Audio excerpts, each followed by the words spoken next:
Hello guys, तो आज raw थी। तो रॉ के हाइलाइट्स में बताता हूँ आपको क्या क्या हुआ।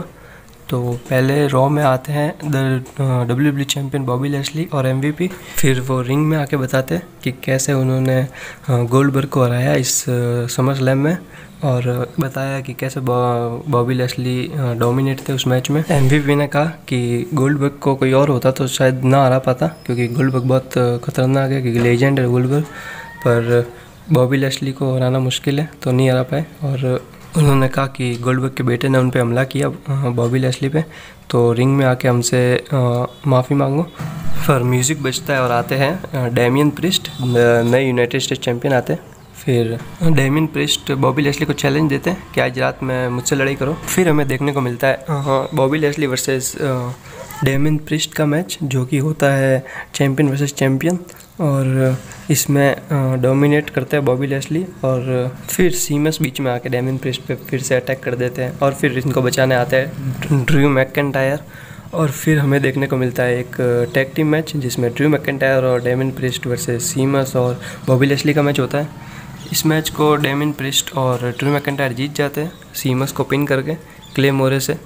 पर अब लगता है कि ड्रू मैकइंटायर फिर से कर सकते हैं बॉबी लैशली से फाइट। देखते हैं। फिर एक बैक स्टेज सेगमेंट होता है जिसमें ईवा मरी और उनके साथ जो आती है डाउड रूप, उनका एक फीड शुरू होने वाला है, जिसके बारे में कुछ झलक दिखती है, जैसे कि दोनों एक दूसरे पर अटैक करती है। तो हो सकता है इनका कोई नया फीड शुरू हो जाए। फिर अगला मैच होता है Karrion Kross versus Ricochet. Karrion Kross कल NXT टेक ओवर में अपना चैंपियनशिप हार चुके हैं, तो अब ये शायद रेगुलर रॉ में आएंगे।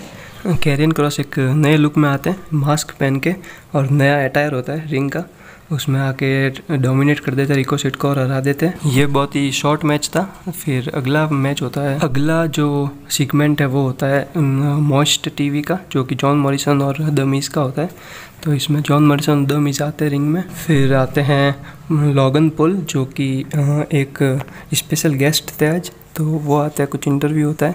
फिर उसके बाद न्यू डे आती है बीच में। फिर न्यू डे से जो जेवियर वुड आते हैं, उनसे फिर द मिज का मैच होता है। और इस मैच में द मिज लगभग जीतने वाले होते हैं स्कल क्रशिंग फिनाले देके, लेकिन जॉन मॉरिसन की वजह से डिस्ट्रैक्ट हो जाते हैं, और उसके बाद जेवियर वुड रोल अप करके जीत जाते हैं।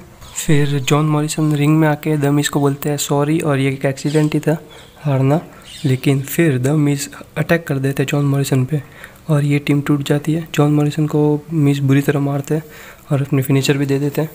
तो अब ये नया फीड शुरू होने वाला है मिज वर्सेस मॉरिसन का, जिसमें ये टैग टीम टूट चुकी है। तो देखना दिलचस्प होगा क्या होता है आगे। फिर बैक स्टेज पे वही 24/7 टाइटल का चेस देखने को मिलता है, जिसमें जो चैम्पियन है उनके पीछे R-Truth और अज़ावा जाते हैं, लेकिन जीत नहीं पाते। और उसके बाद एक सिंगल्स मैच होता है जिंदरमाल वर्सेस मंसूर का, जिसमें जिंदरमाल डोमिनेट होते हैं और मंसूर को ऐसा मारता है कि रेफरी बेल बजा देता है और मैच यहीं एंड हो जाता है। फिर अगला जो सेगमेंट होता है एक बैक स्टेज, जिसमें ड्रू मैकइंटायर और डेमियन प्रिस्ट कुछ बातें करते हैं, जिसमें वो ड्रू मैकइंटायर मेंशन करता है कि वो कैसे सीमस के साथ ड्रिंक किया करते थे और मज़े करते थे। तो डेमियन प्रिस्ट के साथ बातें करते हुए यह सेगमेंट ख़त्म हो जाता है। फिर रिंग के अंदर आती है शार्लेट फ्लेयर अपना चैम्पियनशिप विन को सेलिब्रेशन करने, और कुछ शार्लेट कहती है कि वो जितने दिन चैम्पियनशिप रख सकती है। और तभी एंट्री होती है एलेक्सा ब्लिस की। तो अब हमें Alexa bliss versus Charlotte Flair का मैच देखने को मिल सकता है, एक चैंपियनशिप मैच। तो एक शानदार मैच होगा ये। सब्सक्राइब कर देना मेरे चैनल को, मैं आपको अपडेट देता रहूँगा, और कोई भी न्यूज़ लेटेस्ट आएगी देता रहूँगा, तो सब्सक्राइब कर देना।